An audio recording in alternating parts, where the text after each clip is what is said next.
Hello દોસ્તો, રામાધન digital ચેનલમાં તમારું સ્વાગત છે. આ ચેનલ સબસ્ક્રાઇબ કરજો. આ વિડીયોમાં કંઈક નવું જાણવા માટે આપણે છેલ્લે સુધી જોજો તો તમને કંઈક નવું જાણવા મળશે.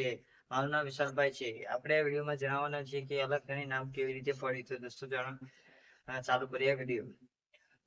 અલગ ધણી ભગવાન એક પવિત્ર અને આધ્યાત્મિક નામોનું એક છે. અલગ શબ્દનો અર્થ થાય છે કે જેને આંખોથી જોઈ શકાય નહીં, જે નિરંકાર, અદ્રશ્ય અને અગમય છે. ધણી શબ્દનો અર્થ થાય છે કે સ્વામી, માલિક અથવા પરમેશ્વર. તેથી અલગ ધણીનો અર્થ થાય છે પરમાત્મા, જે સમગ્ર સૃષ્ટિના સ્વામી છે, પરંતુ જેમનું સાચું સ્વરૂપ સામાન્ય આંખોથી જોઈ શકાતું નથી. ભારતીય સંત પરંપરામાં આ નામોનો વિશેષ મહિમા છે. ઘણા સંતો, યોગીઓ અને ભક્તો પરમાત્માના સ્મરણ માટે અલગ નિરંજન અથવા અલગ ધણીનો જાપ કરે છે. તેમનો વિશ્વાસ છે કે ભગવાન કોઈ એક સ્વરૂપમાં બંધાયેલો નથી, પરંતુ સર્વત્ર વ્યાપેલા. આ કારણે તેમને અલગ ધણી તરીકે ઓળખવામાં આવે છે.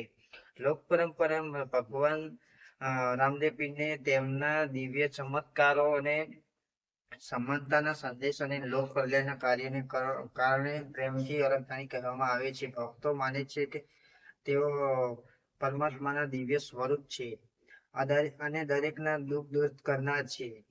આ રીતે અલગ ધણી નામ ભગવાનની અનંત શક્તિ, નિરંકાર સ્વરૂપ, સર્વવ્યાપકતાનું પ્રતીક માનવામાં આવે છે.